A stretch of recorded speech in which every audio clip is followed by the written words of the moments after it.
황제와 꾀꼬리. 한스 크리스찬 안데르센 지음.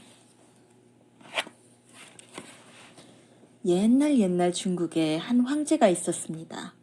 그 황제는 세상에서 가장 멋지고 아름다운 왕궁에서 살았습니다. 섬세한 도자기로 만들어진 궁전은 너무나 아름답지만 너무나 약해서 아주 조심해서 만져야 했습니다. 정원에서는 세상에서 가장 아름다운 꽃들을 볼 수 있었습니다. 그리고 그 중에서 가장 훌륭한 꽃에 멋진 소리가 나는 은종을 달아놓아서 누구도 그 꽃을 보지 않고는 지나칠 수가 없었답니다. 황제의 정원은 너무나 커서 정원 관리사들조차도 그 끝을 알지 못할 정도였어요. 그런데 한참을 걷고 또 걸어가면 커다란 나무와 깊은 호수가 있는 울창한 숲을 만나게 됩니다. 그 숲은 푸르고 깊은 바다에까지 닿아 있어서 커다란 배들은 나뭇가지 밑까지 갈 수 있었습니다. 그리고 이 나뭇가지에는 노래를 부르는 꾀꼬리가 살고 있었습니다. 꾀꼬리의 노래는 너무나 아름다웠습니다. 그래서 할 일이 많은 가난한 어부까지도 일을 멈추고 그 노래를 들었답니다. 어부는 꾀꼬리의 노래를 들을 때마다 세상에 너무나 아름답군 하고 말합니다. 그러나 그는 일에 열중했고 새소리도 잊어버리게 됩니다. 그리고 그 다음날 밤에 다시 꾀꼬리가 노래를 부르면 어부는 세상에 너무나 아름답군 하고 다시 말하곤 했지요. 세상 곳곳에서 많은 사람들이 그 황제의 도시를 보기 위해 방문했습니다. 그리고 그들은 도시, 왕궁, 정원들을 보고 감탄했죠.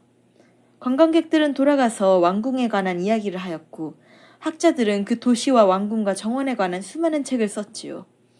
그들은 또한 꾀꼬리를 잊지 않았고 꾀꼬리의 노래가 다른 무엇보다 아름답다고 썼습니다. 시를 쓸 줄 아는 학자들은 깊은 숲속에 사는 꾀꼬리에 관해 우아한 시를 지었습니다. 황제는 금으로 만든 의자에 앉아서 쉬지 않고 책들을 읽으며 머리를 끄덕거렸습니다. 왜냐하면 그는 자신의 도시와 왕궁과 정원에 대한 아름다운 설명을 읽는 것을 좋아했기 때문이지요. 그런데 그 꾀꼬리가 무엇보다도 가장 아름답다라고 이 책에서 이야기하는군. 황제는 그때까지 꾀꼬리의 노래를 한 번도 들어보지 못했답니다. 그게 도대체 무엇이지? 꾀꼬리. 난 그것을 전혀 알지 못하는데 내 왕궁에 그런 새가 있었나? 내 정원에. 그는 자신의 기사를 불렀습니다. 그 기사는 자기보다 낮은 지위의 사람이 그에게 말을 걸거나 어떤 질문을 하면 아무 의미도 없는 라는 소리만을 내었습니다. 이곳에 꾀꼬리라고 불리는 매우 아름다운 새가 하나 있는 것 같다. 모두들 그 새가 나의 황궁에서 가장 아름답다고 하는데 어째서 나는 그 새에 관한 이야기를 들은 적이 없는고? 황제가 물어보았습니다. 저도 그것에 관해서는 전혀 들은 바가 없습니다. 제가 알기로는 그 새는 이 궁 안에 없습니다. 기사가 대답했습니다. 어쨌든 오늘 밤 과에는 그 새가 내 앞에서 노래를 불러주기를 바라노라. 세상 사람들은 모두 내가 그 새를 갖고 있는 것으로 아는데 나만 그것을 모르고 있지 않은가? 기사는 급히 모든 계단을 오르내리고 방들을 지나고 복도를 지나가며 꾀꼬리에 대해 물어보았습니다. 그러나 그 꾀꼬리에 대해서 아는 사람을 만날 수는 없었습니다. 기사는 황제에게 돌아와 그 꾀꼬리는 책을 쓰는 사람들이 지어낸 이야기임에 틀림없다고 말했습니다. 지존하신 전하께서는 사람들이 쓴 이야기를 모두 믿으셔서는 안 됩니다. 그것은 사람들이 마술이라고 부르는 환상입니다. 과인은 그 꾀꼬리의 노래를 듣고 싶다. 만약 그가 오늘 밤 이곳에 오면 짐은 그에게 최고의 호의를 베풀 것이다.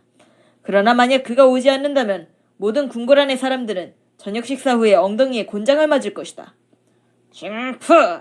라고 대답하고 기사는 다시 모든 계단을 부랴부랴 오르내리고 여러 방과 복도를 헐레벌떡 뛰어다녔지요. 궁궐 안에 많은 사람들도 그와 함께 뛰었습니다. 왜냐하면 그들은 엉덩이에 곤장을 맞고 싶지 않았기 때문입니다. 그들은 세상 사람들이 모두 알고 있다는 유명한 꾀꼬리에 대해서 물었습니다. 하지만 궁궐 안에 어떤 사람도 그 꾀꼬리를 알지 못했습니다. 마침내 그들은 부엌에서 일하는 불쌍한 여자아이를 만났습니다. 그 소녀는 이렇게 말했습니다. 어머나 그 꾀꼬리요. 제가 그 새를 잘 알고 있습니다. 예, 그럼요. 노래를 얼마나 잘하는데요. 그의 노래는 꼭 저희 엄마가 책에 입을 맞추는 것 같답니다. 그래서 그들은 꾀꼬리가 노래를 부른다는 그 숲으로 들어갔습니다. 절반 정도의 궁궐 사람들이 함께 갔습니다. 가는 도중에 소 한 마리가 음메하고 울기 시작했어요. 어머나, 저것 좀 봐요. 저렇게 큰 동물이 이렇게 부드럽게 소리를 내다니 참 신기하군요. 분명히 그 새의 목소리예요. 하고 아름다운 부인이 소리쳤습니다. 아니에요. 그것은 소가 우는 소리예요. 우리는 아직 그곳까지 가지 않았어요. 부엌에서 일하는 소녀가 말했습니다. 개구리들이 늪에서 개굴개굴 울고 있었습니다. 아름답군. 저 노랫소리를 들어봐요. 꼭 교회의 작은 종소리 같아요. 궁궐의 중국인 신부가 말했습니다. 아니에요. 그건 개구리 소리예요. 하지만 제 생각엔 그 꾀꼬리의 노랫소리를 금방 들을 수 있을 것 같아요. 그 소녀가 말했습니다. 그리고 그때 그 새가 노래를 부르기 시작했습니다. 잘 들어보세요. 저기에 있어요. 그녀는 나뭇가지 위에 앉아있는 작고 회색빛 나는 새를 가리켰습니다. 세상에, 저렇게 평범할 수가. 내가 상상했던 모습과 전혀 달라.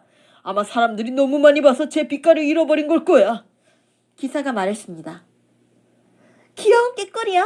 우리의 위대하신 황제께서 당신이 노래를 해주기를 바라십니다.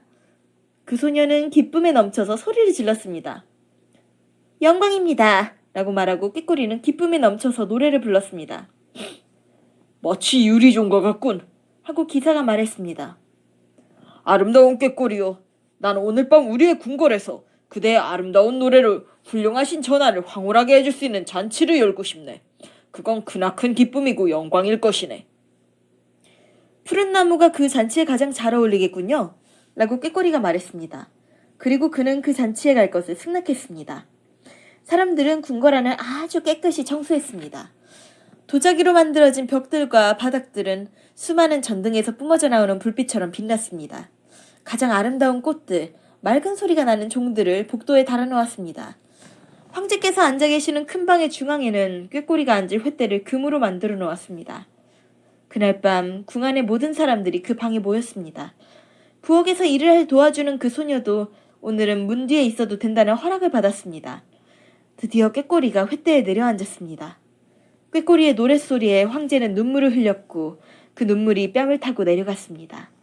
꾀꼬리는 더욱더 아름다운 노래를 불렀습니다.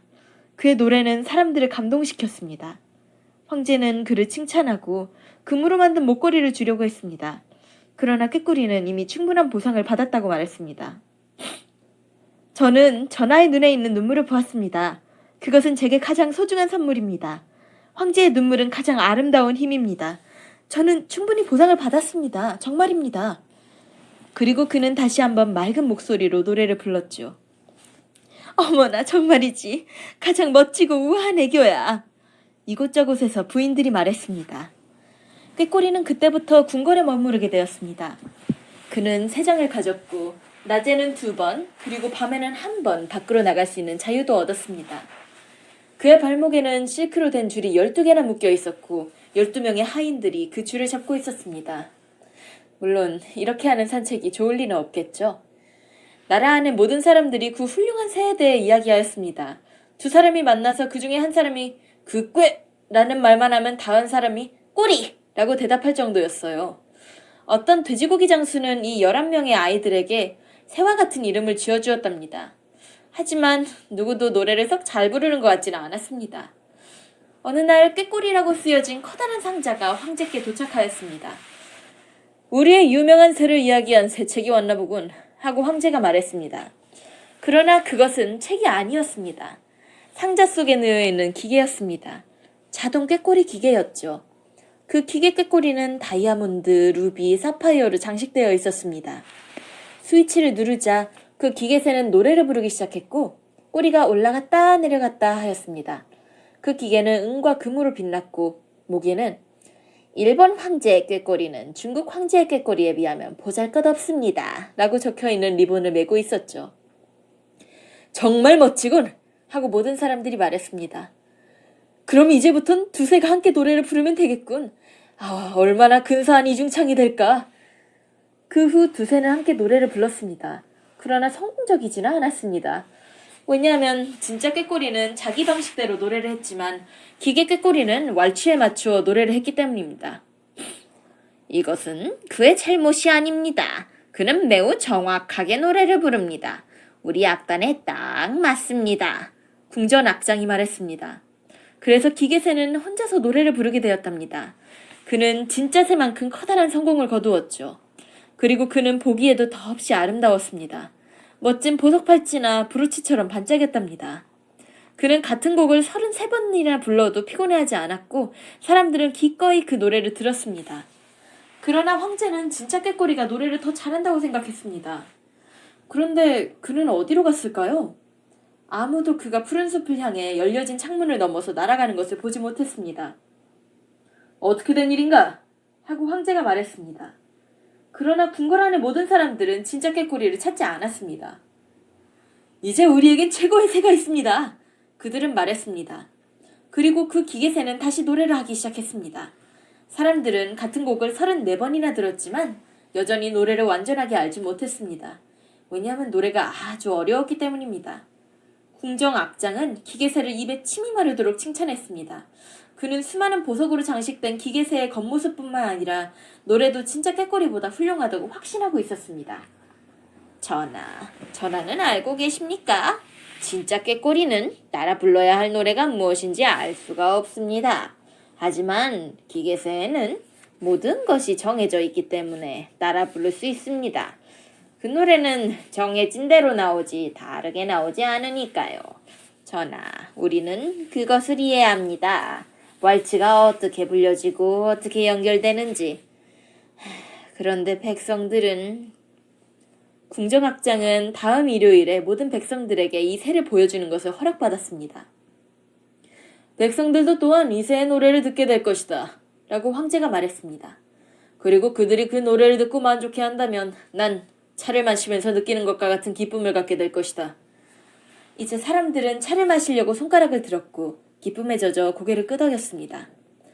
기계새는 황제의 침실 곁 비단으로 만든 방석 위에 앉아 있었습니다. 그가 받은 모든 선물들과 값비싼 보석들이 주위에 가득 놓여 있었고 황제의 저녁 식사를 위한 위대한 성악가라는 그의 자리는 황제의 왼쪽의 첫 번째였습니다. 왜냐하면 황제는 심장 쪽에 있는 것을 가장 특별한 것으로 생각했기 때문입니다. 한 해가 지나갔습니다. 모든 중국 사람들은 기계새의 노래를 외울 줄 알았습니다. 그리고 그들은 그 노래에 열중했습니다. 따라서 그들은 한 음절도 틀리지 않고 혼자서 노래를 부를 수 있었죠. 거리의 개구쟁이들도 찌찌찌 클룩클룩클룩 하고 노래를 불렀고 황제도 역시 따라 불렀습니다. 황제의 노래는 너무나 아름다웠습니다. 그러던 어느 날 그 새가 최고의 노래를 부르고 있고 황제는 침실에 누워 그 노래를 듣고 있었습니다. 그때 그 새 안에서 무슨 소리가 들렸습니다. 휴! 하고 용수철이 떨어지고 난 후에 브르르 하고 모든 바퀴가 돌고 음악이 멈추었습니다. 황제는 침대에서 튀어나와 의사를 불렀습니다. 하지만 그가 무엇을 할 수 있겠어요? 이번에는 시계수리공을 불렀습니다. 오랜 토론과 조사 끝에 기계새의 상태는 조금씩 회복되었습니다. 그러나 시계수리공의 말에 따르면 많은 수리가 필요하다고 했습니다. 왜냐하면 태엽이 너무 낡아서 다시 노래를 하게 하려면 태엽을 갈아주어야 한다는 것이었습니다. 그러나 수리할 방법이 없었습니다. 5년이 지났고 세상은 깊은 근심에 빠졌습니다. 왜냐하면 사람들은 황제를 좋아하는데 그가 병에 들었기 때문입니다. 사람들은 그가 오래 살 수 없다고 생각했습니다. 새로운 왕을 뽑을 준비를 서둘렀습니다. 사람들은 기사만 보면 황제의 건강이 어떠시냐고 물었습니다. 그럴 때마다 기사는 하며 머리를 흔들었습니다. 황제는 창백한 표정으로 커다란 침대에 누워 있었습니다. 궁궐 사람들은 모두 그가 죽을 것이라고 믿고 있었습니다. 그래서 새로운 왕을 맞을 준비를 하고 있었죠. 그러나 황제는 아직 죽지 않았습니다. 마르고 창백한 그는 비단 커튼과 금으로 장식한 커다란 침대에 누워 있었습니다. 높게 달려있는 창문은 열려 있었고 달빛이 황제와 기계새를 비추고 있었습니다. 불쌍한 황제는 거의 숨도 쉴 수 없었습니다. 그는 가슴이 묵직했습니다. 마치 무엇인가 엄청나게 무거운 것이 가슴을 누르는 듯한 느낌이었죠. 황제는 눈을 떴고 자신의 가슴 위에 시체가 앉아있는 것을 보았습니다. 그 시체는 왕관을 쓰고 한 손에 금으로 만든 칼을, 다른 한 손에는 황제의 아름다운 외투를 들고 있었습니다. 비단으로 덮인 사방이 벽에서 보기 흉한 얼굴과 아름답고 부드러운 얼굴들이 나타났습니다. 그것들은 황제가 이제껏 해왔던 나쁜 일들과 좋은 일들이었습니다. 넌 이것이 기억나니? 그들은 서로에게 물었습니다. 그러면 그것은? 그들은 이마에 땀방울까지 맺힌 황제에게 죽음에 관해 이야기했습니다. 난 아무것도 할 수 없다.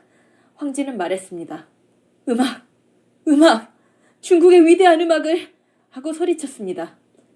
어쨌든 난 너희들이 말하는 걸 한마디도 알아들을 수가 없다. 하지만 그들은 계속 말했습니다. 끊임없이 말을 하는 시체 때문에 황제는 머리가 부서질 듯 아팠습니다. 음악! 황제가 소리쳤습니다. 노래를 해보아라, 너 작은 금새야. 노래하여라. 나는 내게 금과 보석을 선물로 주었는데, 너의 목에 금으로 만든 목걸이를 걸어주었는데, 노래해! 그러나 그 새는 조용했습니다.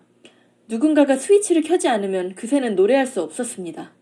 시체는 텅 빈 듯한 커다란 눈동자로 황제를 쳐다보았습니다. 소리 하나 들리지 않는 침실은 두려움을 느끼게 했습니다. 그때 갑자기 창가에서 아름다운 노랫소리가 들렸습니다. 그것은 창문 밖 나뭇가지 위에 앉아있는 진짜 꾀꼬리의 노래였습니다. 그 꾀꼬리는 황제의 슬픈 외침을 듣고서 그에게 희망과 위안의 노래를 들려주려고 온 것입니다. 진짜 꾀꼬리가 노래를 할수록 약해진 황제의 몸속에 생동감 넘치는 피가 돌았습니다. 그 시체가 노래소리를 듣고 말했습니다. 계속해, 꾀꼬리야! 계속해! 노래는 시체에게 기쁨을 주었고 꾀꼬리는 계속해서 노래를 불렀습니다. 꾀꼬리는 야생장미가 피어있고 딱총나무가 향기롭고 파란 풀빛들이 살아있는 산빛 아래 사람들의 눈물로 적셔진 평화로운 묘지를 노래했습니다. 그러자 그 시체는 그의 정원인 묘지를 다시 찾고 싶었습니다. 그리하여 황제의 가슴을 누르고 있던 시체는 하얀 안개가 차갑게 드리워진 창문을 통해 나갔습니다. 고맙다. 고마워. 황제가 말했습니다. 신성한 새요. 난 너를 잘 알고 있다. 난 내 나라와 내 황궁에서 너를 쫓아냈었지. 그런데도 너는 내 침대에서 그 흉한 시체가 도망치게 해주었다. 너는 죽음으로부터 나를 자유롭게 해줬어. 너에게 어떤 보상을 해주면 좋겠니? 당신은 이미 내게 보상을 했습니다. 꾀꼬리가 말했습니다. 내가 당신 앞에서 처음 노래를 불렀던 날 당신은 눈물을 흘렸습니다. 그것은 정말로 나를 기쁘게 했습니다. 그래서 지금 나는 옛날처럼 힘과 건강을 회복하라고 당신에게 노래를 불러드리는 것입니다. 새는 계속 노래를 불렀습니다. 황제는 조용하고 편안한 잠에 빠졌습니다. 햇빛이 창문을 통해 황제의 얼굴에 비추었습니다. 그가 활기에 차서 잠에서 깨어났을 때 방 안에는 어떤 하인도 없었습니다. 왜냐하면 그들은 그가 죽은 것으로 믿고 있었기 때문입니다. 그러나 꾀꼬리는 아직도 그곳에서 노래를 부르고 있었습니다. 과인은 네가 내 곁에 항상 머무르기를 바란다. 라고 황제는 말했습니다. 넌 네가 원할 때만 노래를 불러도 된다. 그 기회새는 내가 여러 조각으로 부수어버릴 것이다. 그렇게 하지 마세요. 꾀꼬리가 말했습니다. 그 새는 자신의 모든 힘을 다해 노래를 잘 불렀습니다. 그러니 그것을 계속 가지고 계십시오. 저는 궁궐에 머무르고 싶지 않습니다. 그러나 제가 오고 싶을 땐 항상 오게 해주십시오. 그러면 폐하께 언제나 기쁨과 생각에 잠기게 해드리기 위해서 노래를 불러드리겠습니다. 창가 가까이에 있는 나뭇가지에서 말입니다. 저는 행복한 사람들과 고통받는 사람들을 위해서 노래합니다. 저는 당신의 주위에 감추어져 있는 선과 악을 위해 노래합니다. 노래하는 새는 가난한 어부의 집, 농부의 지붕, 궁궐에서 멀리 떨어진 사람들을 위해서도 노래합니다. 황제는 꾀꼬리의 말을 마음속 깊이 새겨들었습니다. 저는 당신의 왕관보다 당신의 마음을 좋아합니다. 그렇지만 그 왕관에서는 성스러운 향기가 나옵니다. 저는 돌아올 것입니다. 그렇지만 제게 약속을 하나 해주십시오. 어떤 것이든 하겠다. 라고 황제가 말했습니다. 아무에게도 전하의 모든 것이 잘되게 노래해주는 작은 새를 가지고 있다고 자랑하지 마십시오. 아시겠죠? 그리고 꾀꼬리는 날아가 버렸습니다. 궁궐 안의 사람들이 황제의 죽음을 보러 들어왔습니다. 그러나 그들 앞에는 잘 잤다 하고 말하는 황제가 서 있었습니다.